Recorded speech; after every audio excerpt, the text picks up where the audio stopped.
Hello and welcome to your own channel Teaching Eva.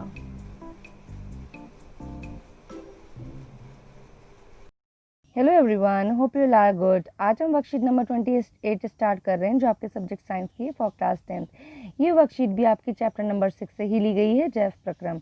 इसमें हम मानव में वहन पढ़ेंगे। चलिए स्टार्ट कर लेते हैं। मानव में वहन। अन्य बहुकोशिकीय जीवों की भांति मानव को भी भोजन, ऑक्सीजन आदि की नियमित आपूर्ति की आवश्यकता होती है। कि मानव को भी पूरे शरीर के अंदर क्या चाहिए होती है? ऑक्सीजन की आपूर्ति चाहिए होती है, आवश्यकता होती है, और भोजन की भी, ऑक्सीजन की भी। ये कार्य एक संवहन तंत्र द्वारा किया जाता है। एक संवहन तंत्र द्वारा ये कार्य किया जाता है जिसके जरिए भोजन और ऑक्सीजन पूरे शरीर में भली भांति पहुंचाया जाता है। ये तंत्र मानव में विभिन्न पदार्थों के संवहन के लिए उत्तरदायी है। अब ये मानव संवहन तंत्र जो है, मानव संवहन तंत्र हृदय से क्या करता है? पूरे रक्त को पंप करता है। हमारा पंप की तरह काम करता है। रुधिर वाहिकाएं होती हैं जो क्या है? धमनी और शिरा होती हैं, एवं केशिकाएं होती हैं जो शिरा और धमनी से पतली पतली होती हैं। और तीसरी चीज क्या है? रुधिर व लसिका है जो संवहन का माध्यम है। इसी के जरिए संवहन होता है। तो ये विभिन्न पदार्थ के संवहन के लिए उत्तरदायी होती हैं। और जो मानव संवहन तंत्र है वो हृदय, रुधिर वाहिकाएं और रुधिर व लसिका से मिलकर बनता है। चलिए अब सबसे पहले हृदय के बारे में पढ़ लेते हैं। ये एक पेशीय अंग है। कैसा अंग है? पेशीय अंग है।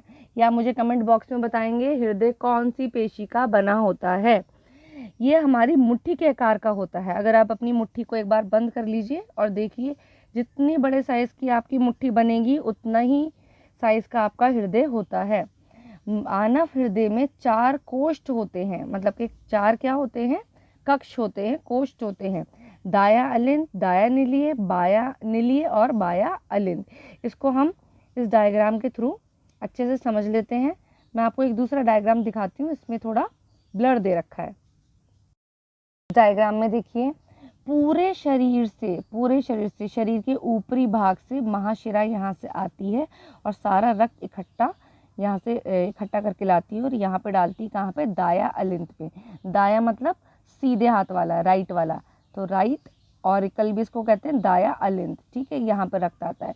फिर निचले भाग से शरीर के पूरे निचले भाग से शिरा जो होती है वो क्या लाएगी? सारा रक्त लेकर आएगी और ये दोनों की दोनों दाया अलिंद पे रक्त को डालेंगी। फिर ये रक्त दाया अलिंद से दाया निलीय में जाएगा। ठीक है, ऊपर वाले जो कोष्ठ कहलाते हैं वो ये अलिंद कहलाते हैं, इनको अलिंद कहते हैं। और नीचे वालों को क्या कहते हैं? निलीय कहते हैं। जो नीचे वाले हैं इनको निलीय कहते हैं। तो एक तरह से ये 4 भाग हो गए। ये दाया अलिंद, दाया निलीय, नीचे वाला निलीय, और बाया अलिंद, बाया निलीय। अब जब रक्त पूरे शरीर के ऊपरी भाग से यहाँ पर आता है, जो कि जिसके अंदर ऑक्सीजन कम होती है और कार्बन डाइऑक्साइड ज़्यादा होती है, ठीक है, वो रक्त आता है। तो विऑक्सीकृत रक्त आता है।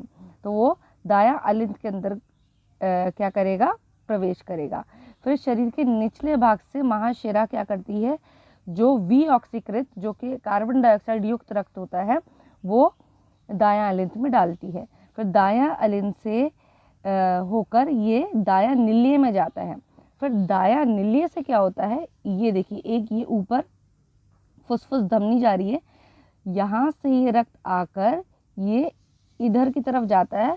फुफ्फुस धमनी इसको कहाँ लेके जाती है? फुफ्फुस में लेके जाती है, मतलब कि आपके फेफड़ों में लेके जाती है फुफ्फुस धमनी। ठीक है, और ये कार्बन डाइऑक्साइड युक्त रक्त होता है। कार्बन डाइऑक्साइड युक्त रक्त होता है। अब एक और चीज़ समझ लीजिए। अब होता क्या है? जो आपका फुफ्फुस, जो हम ये कह सकते हैं हमारे फेफड़े होते हैं, वहाँ पे जब फुफ्फुस धमनी जाती है तो वहाँ पे वो कार्बन डाइऑक्साइड को छोड़ देती है और वहाँ से क्या होता है? वो ऑक्सीजन को जो होता है ले लेती हैं। तो फिर ऑक्सीकृत जितना भी रक्त है वो फुफ्फुस शिरा लेकर आती है और वो बायां अलिंद के अंदर डालती है। तो फुफ्फुस शिरा ऑक्सीकृत रक्त को लेकर आएगी और वो बायां अलिंद के अंदर डालेगी।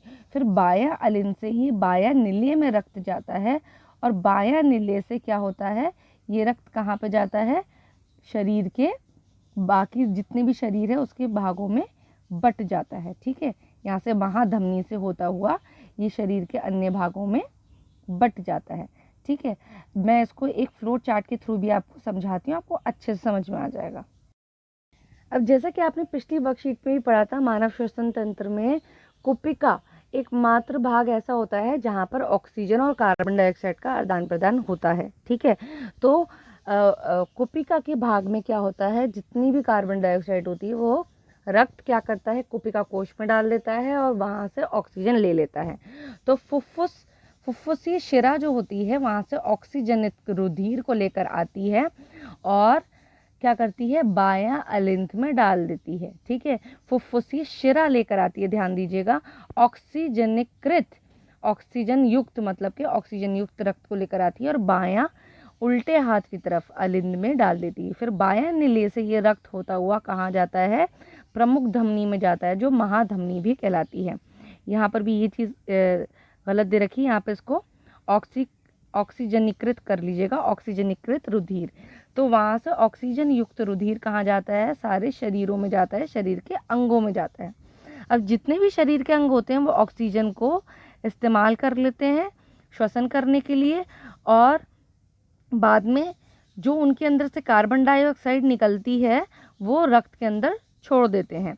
तो अब जो रक्त होता है वो कैसा हो जाता है, विऑक्सीजनीकृत हो जाता है, विऑक्सीजनीकृत हो जाता है, उसके अंदर कार्बन डाइऑक्साइड आ जाती है।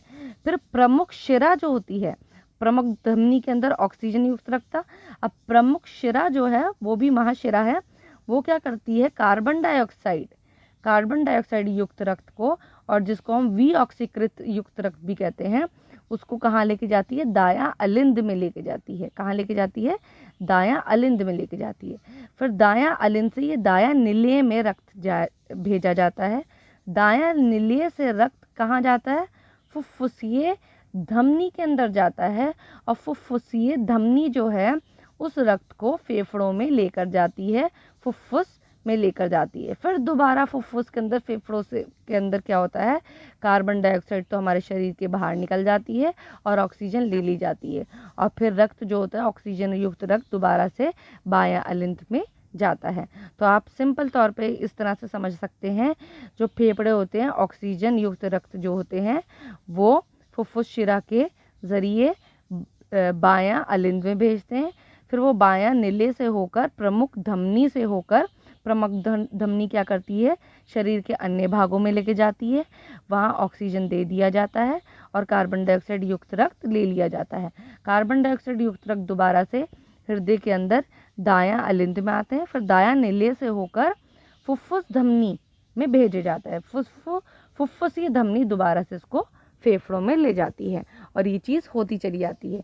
इसी के माध्यम से हमारे पूरे शरीर में संवहन होता है और ऑक्सीजन युक्त रक्त पूरे शरीर में महाधमनी के ज़रिए बांटा जाता है और पूरे शरीर से कार्बन डाइऑक्साइड इकट्ठी करके जो मुख्य शिरा होती है वो क्या करती है, हृदय में लेकर जाती है, दायां अलिंद में लेकर जाती है और दोबारा से दायां अलिंद से, दायां निल्य से होकर फुफ्फुसीय धमनी क्या करती है, फेफड़ों के अंदर कार्बन डाइऑक्साइड युक्त रक्त पहुंचाती है, वहाँ से कार्बन डाइऑक्साइड शरीर के बाहर चली जाती है, ऑक्सीजन ले ली जाती है और फिर वो दोबारा हृदय में फुफ्फुसीय शिरा द्वारा आती है।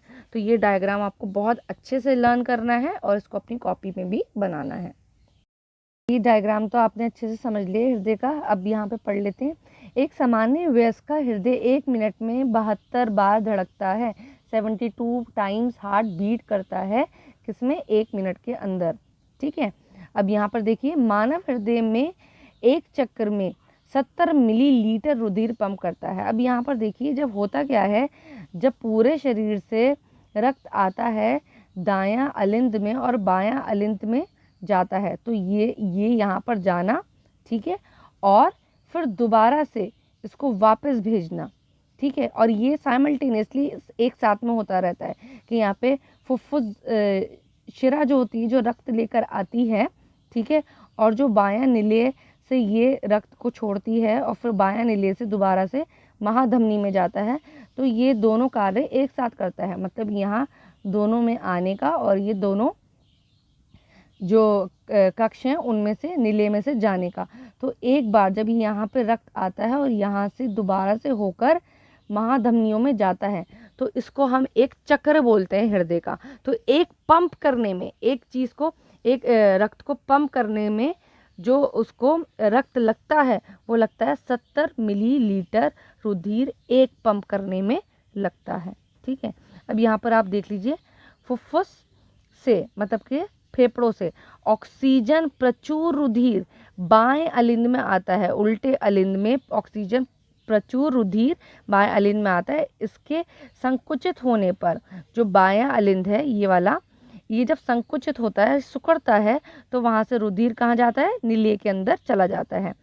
तो ये बाएं निलेय में स्थानांतरित हो जाता है। यहाँ से रुधिर शरीर में पंपित हो जाता है और फिर जब वो बाएं निलेय में जाता है तो वो शरीर में जो महाधमनी है उसके जरिए पंपित कर दिया जाता है। फिर शरीर के विभिन्न अंगों में क्या होता है? से विऑक्सीजनिक जनित रुधिर दाएं अलिंद में आता है। जितना भी कार्बन डाइऑक्साइड वाला युक्त रक्त होगा वो कहाँ आएगा? दाएं अलिंद में आएगा और आता है। इसके संकुचित होने पर, अब जब ये संकुचित होता है, ये सिकुड़ता है दायां अलिंद, तो रक्त कहाँ चला जाता है? दायां निलेय में चला जाता है। तो क्या होता है? ये दायां निलेय में स्थानांतरित हो जाता है। यहाँ से रुधिर ऑक्सीजनीकरण हेतु फुफ्फुस में पंप कर दिया जाता है। अलिंद की अपेक्षा निलेय की पेशियां भित्ति मोटी होती हैं। जो ऊपर आपका अलिंद है उसकी अपेक्षा जो नीचे विल्ले है, ठीक है, ये जो नीचे विल्ले है उसकी जो भित्तियां होती हैं वो मोटी होती हैं, क्योंकि निलेय को पूरे शरीर में रुधिर भेजना होता है। क्योंकि निलेय का काम क्या होता है? पूरे शरीर में रुधिर भेजने का काम होता है। जब अलिंद या निलेय संकुचित होता है, जब अलिंद या फिर निलेय संकुचित होता है, यहाँ पर अलिंद है, नीचे निलेय है, ये संकुचित होंगे। अलिंद संकुचित होगा तो निलेय में रक्त जाएगा और जब निलेय संकुचित होगा तो महाधमनियों में रक्त जाएगा। तो वॉल्व उल्टी दिशा में रुधिर प्रवाह को रोकना सुनिश्चित करता है। तो वॉल्व लगे होते हैं इसके अंदर क्या लगे होते हैं? वॉल्व लगे होते हैं कि यहाँ पर वॉल्व लगे होते हैं कि अलिंद और विलेय के बीच में वॉल्व लगे होते हैं। जब रक्त इसके अंदर आ जाता है, अलिंद से विलेय के अंदर आ जाता है, तो ये वॉल्व बंद हो जाता है कि इसका बैक फ्लो ना हो, दोबारा से पलटकर रक्त पीछे की तरफ ना जाए। वही चीज़ यहाँ पर होती है जब अलिंद के अंदर से विलेय में रक्त का प्रवाह होता है, तो यहाँ पर भी वॉल्व लगे होते हैं जो इसको बंद कर देते हैं कि विलेय से दोबारा से अलिंद के अंदर रक्त ना चला जाए। अब इसको, ये बहुत इंपॉर्टेंट है, इसको दोहरा परिसंचरण क्यों कहते हैं? ये इंपॉर्टेंट है, क्वेश्चन बहुत ज़्यादा ये पूछ लिया जाता है कि मानव संवहन तंत्र को दोहरा परिसंचरण क्यों कहते हैं? तो रुधिर परिसंचरण के एक पूर्ण चक्र में हृदय में 2 बार आता है। तो आप यहाँ पे देख ही रहे हैं कि रक्त 2 बार आ रहा है, यहाँ पे दायां और बायां अलिंद में, ठीक है। यहाँ पूरे शरीर से होकर आ रहा है और यहाँ फुफ्फुस शिरा से होकर आ रहा है। तो और फिर मतलब कि दोहरा काम कर रहा है, ठीक है। तो रुधिर परिसंचरण एक पूर्ण चक्रण में हृदय में 2 बार आता है। ये सुनिश्चित किया जाता है कि ऑक्सीजनिक जनित और विऑक्सीजनिक, ऑक्सीजनित मतलब जिसमें ऑक्सीजन युक्त रक्त है और विऑक्सीजनित रक्त मतलब जिसमें कार्बन डाइऑक्साइड युक्त रक्त है, रुधिर परस्पर ना मिले। तो ये दोनों रुधिर ना मिले कि पक्षी और स्तनधारी जैसे जंतुओं में उच्च ऊर्जा की आपूर्ति में सहायक होता है। और इसी लिए ये जो पक्षी होते हैं, स्तनधारी होते हैं, इनका भी रुधिर क्या होता है? अलग अलग होता है, तभी ये आसानी से ऑक्सीजन की पूर्ति कर पाते हैं, ठीक है। अब यहाँ पर हम आगे बढ़ लेते हैं। यहाँ देखिए रुधिर वाहिकाएं जो जो कि आपकी धमनी और शिरा है। तो धमनी क्या होती है, ज़्यादातर धमनी वो होती है जो कि ऑक्सीजन युक्त रक्त लेकर जाती है, और शिरा वो होती है जो कार्बन डाइऑक्साइड युक्त रक्त लेकर जाती है। ठीक है, तो ये वितरण वाहिका है, वितरण मतलब बांटने वाली, ठीक है, जो कि रक्त को बांटती है। ये संग्रहण वाहिका है, संग्रहण वाहिका जो कि सब जगह से रक्त इकट्ठा करके लेकर आती है। देखते हैं, ऑक्सीजनित रुधिर को हृदय से शरीर के विभिन्न अंगों तक ले जाती है। मतलब कि जो धमनी का काम क्या होता है, जो ऑक्सीजनित रक्त होता है, ऑक्सीजन युक्त रक्त होता है, उसको हृदय से शरीर के विभिन्न अंगों तक लेके जाएगी, और इसको हम फुफ्फुसीय धमनी को छोड़कर, ये एक संवाद होता है कि एक्सेप्शन होता है, सिर्फ एक जो फुसफुस धमनी को छोड़कर, एक फुसफुस धमनी ऐसी है जो ऑक्सीजन युक्त रक्त नहीं लेके जाती, वो कार्बन डाइऑक्साइड युक्त रक्त लेकर जाती है। और कहाँ लेके जाती है, फेफड़ों में लेके जाती है। ठीक है, तो ये अपवाद है। ये अपवाद क्या है, इसमें ये क्वेश्चन आ जाता है कि हृदय के अंदर धमनी और शिरा में क्या अपवाद है। तो ये अपवाद क्या है कि फुफ्फुस धमनी जो होती है वो कार्बन डाइऑक्साइड युक्त रक्त लेकर जाती है, और सिर्फ यही धमनी पूरे शरीर में ऐसी होती है जो कार्बन डाइऑक्साइड युक्त रक्त लेकर जाएगी, कहाँ पर, फेफड़ों के अंदर। ठीक है, और बाकी जितनी भी धमनियां हैं वो ऑक्सीजन युक्त रक्त लेके जाती हैं। दूसरा पॉइंट इसका देखिए, ऑक्सीजनिक रुधिर, जो कार्बन डाइऑक्साइड युक्त रुधिर होता है, को शरीर से विभिन्न अंगों से रक्त हृदय तक ले जाती हैं। तो पूरे शरीर के अंदर जो कार्बन डाइऑक्साइड युक्त रक्त होता है जो निकलता है वहाँ से, उसको इकट्ठा करके शिरा कहाँ पे लेके जाती है, हृदय के अंदर लेके जाती हैं। और इसमें भी एक अपवाद है कि फुफ्फुसीय शिरा को छोड़कर, फुफ्फुसीय शिरा को छोड़कर वो शिरा जो कि फेफड़ों में से हृदय तक रक्त को लेकर आती है, उसको हम फुफ्फुसीय शिरा कहते हैं। उसके अंदर ऑक्सीजन युक्त रक्त होता है। ठीक है, मैं आपको दोबारा बता देती हूँ ये अपवाद क्या है। फुफ्फुसीय धमनी हृदय से फेफड़ों तक रक्त लेकर जाती है, और वो कार्बन डाइऑक्साइड युक्त रक्त होता है जो कि पूरे शरीर से इकट्ठा किया गया होता है।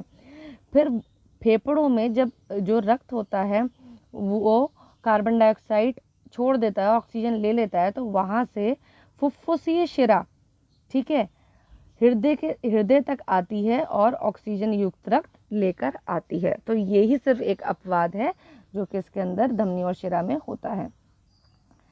अब धमनी की भित्ति मोटी होती है, वह लचीली होती है। अभी ऐसा क्यों होता है, क्योंकि हृदय से रुधिर उच्च दाब से निकलता है, बहुत तेज दाब से जो हृदय से शरीर रुधिर निकलता है, तो इसलिए धमनी क्या होती है, धमनी की भित्ति मोटी होती है और लचीली होती है। वहीं शिरा की धमनी कम मोटी, कम लचीली होती है, क्योंकि उस पर इतना दाब रुधिर का नहीं होता, उसमें इतना दाब रुधिर का नहीं होता। इसमें वॉल्व नहीं होते, जो धमनी होती है उसमें वॉल्व नहीं होते, जबकि रुधिर को एक ही दिशा में प्रवाहित करने के लिए इसमें वॉल्व होते हैं। तो शिरा के अंदर वॉल्व होते हैं। आपका फोर्थ पॉइंट क्या है, ये सतह ही नहीं होती है। सतह मतलब अगर आप अपने हाथ को देखेंगे तो आपको नीली नीली और हरी हरी जो शिरा है वो दिखाई देती हैं। तो शिरा जो होती है वो सतह ही होती है, दिखाई देती है, जबकि धमनी जो होती है वो सतह के ऊपर नहीं होती, वो नीचे होती हैं, ऊतकों के नीचे पाई जाती हैं। तो जो आपको अपने हाथ पे दिखाई देती हैं, अपने हाथ को आप देखेंगे तो जो पतली पतली जो रगें दिखाई देती हैं वो क्या होती हैं, शिरा होती हैं। अब केशिकाएं क्या होती हैं, केशिकाएं वो होती हैं जो कि धमनी और शिरा से भी पतली होती हैं, जो धमनी और शिरा से भी क्या होती हैं, पतली होती हैं, उनको केशिकाएं कहते हैं, बहुत बारीक बारीक होती हैं। ये रुधिर वाहिकाओं की एकल कोशिकीय भित्ति होती है। ठीक है, केशिकाएं आपस में मिलकर शिराएं बनाती हैं। जो केशिकाएं होती हैं, छोटी छोटी छोटी छोटी केशिकाएं आपस में मिलकर क्या बनाएंगी, शिराएं बनाएंगी, जो रुधिर को अंग या ऊतक से दूर ले जाती हैं, जो रक्त को, रुधिर को अंग या ऊतक से दूर ले जाती हैं। अब रुधिर जो रक्त होता है उसके अंदर क्या क्या चीज़ें होती हैं, उसके अवयव देख लेते हैं। ये भी क्वेश्चन आपका 3 नंबर में आ जाता है कि रुधिर के अवयव बताइए तथा उसके कार्य भी लिखिए। तो रुधिर के अवयव कौन से होते हैं, ठोस अवयव और द्रव्य अवयव। ठोस अवयव में जितनी भी कोशिकाएं होती हैं, कण होते हैं, वो आते हैं। तो रुधिर कणिकाएं, ठीक है, रुधिर कणिकाएं पहला जो होता है वो लाल रुधिर कणिका होगा, जो कि आपका रेड ब्लड सेल्स भी जिसको हम कहते हैं लाल रक्त कोशिकाएं। तो इसका काम क्या होता है? ऑक्सीजन और कार्बन डाइऑक्साइड का वहन करना। तो आपको पता ही है ऑक्सीजन युक्त रक्त जो रक्त होता है वो फेफड़ों से लेती हैं और कार्बन डाइऑक्साइड फेफड़ों में छोड़ देते हैं। तो ये लाल रक्त कोशिकाओं का काम होता है। दूसरा, इसके अंदर Hb हीमोग्लोबिन रुधिर को लाल रंग देता है। तो हीमोग्लोबिन क्या करता है? रुधिर को लाल रंग देता है। और ये मानव में श्वसन वर्णक है, ठीक है, श्वसन वर्णक है जो ऑक्सीजन के लिए उच्च बंधुता रखता है। तो उसकी एफिनिटी जो होती है ऑक्सीजन के लिए ज़्यादा होती है।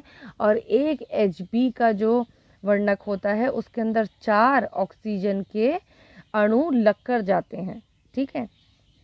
अब हम यहाँ पे देख लेते हैं प्लेटलेट्स। आपने पढ़ा था कि प्लेटलेट्स क्या होते हैं? जब भी आपके कोई चोट लग जाती है तो ये जो रक्त का थक्का होता है, जो जम जाता है रक्त, उसको जमाने में काम करती है कि अगर हमारे कोई क्षति पहुंच गई, चोट लग गई, तो रक्त तो बहता चला जाएगा। तो रक्त का खून का थक्का बनाना ज़रूरी होता है, वहाँ पे खून को रोकना, रक्त को रोकना ज़रूरी होता है। तो वो काम कौन करता है? प्लेटलेट्स करते हैं। तो रुधिर का थक्का बनाने में सहायक होते हैं। श्वेत रक्त कोशिकाएं और श्वेत रक्त कर्णिकाएं क्या होती हैं? White blood corpuscles, WBC। ये क्या करती हैं? शरीर को रोग मुक्त करने में सहायक होती हैं। ये रोगाणुओं से लड़ते हैं और रोगाणुओं को मार देते हैं हमारे शरीर में। तो एक तरह से हमारे शरीर में ये रक्षा प्रणाली जो रक्षा करने का काम करते हैं। अब 4th वाला पॉइंट देख लेते हैं। वो अवयव जो कि द्रव्य अवस्था में होता है। पीले रंग का तरल माध्यम जिसमें रुधिर कोशिकाएं निलंबित होती हैं, मतलब तैर रही होती हैं उसी के अंदर, ठीक है। तो जो फ्लूइड होता है एक्चुअल में जो रक्त के अंदर, उसके अंदर क्या होती है? कोशिकाएं तैर रही होती हैं, निलंबित होती हैं, ठीक है। तो उसको हम क्या कहते हैं? प्लाज्मा कहते हैं। ये भोजन, कार्बन डाइऑक्साइड व नाइट्रोजनी वजर्य पदार्थ का क्या करते हैं? विलीन रूप में वहन करते हैं। तो ये सारे पदार्थ इनके अंदर घुले हुए होते हैं और वे एक जगह से दूसरी जगह पहुंचाए जाते हैं। अच्छा, अब हमारा लास्ट आ जाता है लसिका। ये एक उत्तक तरल है, ठीक है, उत्तक तरल है। ये भी एक तरल उत्तक है जो रुधिर केशिकाओं से निकलकर अंतकोशिकीय अवकाश में आ जाता है। ये पतली पतली जो नलिकाएं होती हैं, बिल्कुल इनके अंदर जैसे प्लाज्मा होता है तो वैसा ही सफ़ेद और हल्का पीला सा तरल पदार्थ होता है जो लसिका कहलाता है। और वो लसिका क्या होता है? पूरे शरीर में रुधिर केशिकाओं के अंदर क्या करता है? दौड़ता है और वहाँ से वो जितनी भी अवशिष्ट पदार्थ होता है या कोई जैसे पदार्थ जो छोटी छोटी केशिकाओं में देने होते हैं वो देता है, ठीक है। ये रुधिर के प्लाज्मा की तरह है लेकिन रंगहीन है, इसका कोई रंग नहीं होता। और इसमें अल्प मात्रा में प्रोटीन होते हैं, मतलब बहुत कम मात्रा में प्रोटीन भी पाए जाते हैं। ये ऊतक से प्रवाहित हो ऊतकों से निकलता है। संवहन में व शरीर को रोग मुक्त करने में सहायक होता है। इसके अंदर WBC और श्वेत रक्त कोशिकाएं भी होती हैं थोड़ी, जो कि हमारे शरीर को रोगों से बचाती हैं। इस प्रकार ये शरीर के प्रतिरक्षा तंत्र में एक महत्वपूर्ण भूमिका वहन करता है। तो ये क्या करता है? प्रतिरक्षा तंत्र में मदद करता है और हमें रोगाणुओं से बचाता है। चलिए अब इसके क्वेश्चन आंसर देख लेते हैं। मानव हृदय का एक स्वच्छ नामांकित चित्र बनाइए।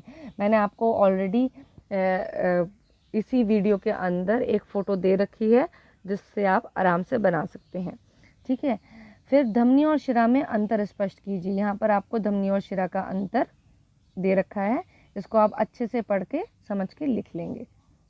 नेक्स्ट क्वेश्चन है आपका, रुधिर के अवयवों के कार्य बताइए, लिखिए। तो यहाँ पर रुधिर के अवयवों के कार्य और कौन कौन से कर्णिकाएं होती हैं और प्लाज्मा होता है उसके कार्य भी यहाँ पर सारे दे रखे हैं।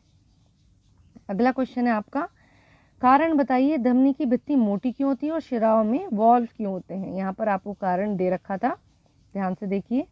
धमनी की भित्ति मोटी व लचीली होती है क्योंकि हृदय से रुधिर उच्च दाब से निकलता है, क्योंकि ये रीज़न है, हृदय से रुधिर उच्च दाब से निकलता है। और दूसरा क्या है कि रुधिर को एक ही दिशा में प्रवाहित करने के लिए इसमें वॉल्व होते हैं कि जो रुधिर है वो उल्टी दिशा में प्रवाहित ना हो, इसलिए शिरा के अंदर क्या होते हैं, वॉल्व होते हैं। आपका लास्ट क्वेश्चन है लसिका क्या है। तो लसिका एक उत्तक तरल है जो कि रुधिर केशिकाओं से निकलकर अंतःकोशिकीय अवकाश में आ जाती है, मतलब कि जो हमारा जो प्लाज्मा वाला रक्त होता है उसमें आ जाती है। तो ये रुधिर प्लाज्मा की तरह ही रंगहीन होती है और इसमें अल्प मात्रा में प्रोटीन होते हैं और इसको ऊतक से प्रवाहित होकर ये संवहन में से मेवा शरीर को रोग मुक्त करती है। जितने भी रोगाणु होते हैं इसके अंदर क्षमता होती है कि रोगाणु को मार पाए, तो ये शरीर के प्रतिरक्षा तंत्र में मदद करती है। ठीक है, तो होपफुली आपको ये वीडियो वर्कशीट बहुत अच्छे से समझ में आई होगी और इसमें कोई भी प्रॉब्लम होती है तो आप मुझसे कमेंट बॉक्स में पूछ सकते हैं। Till then keep learning and keep watching. Thank you.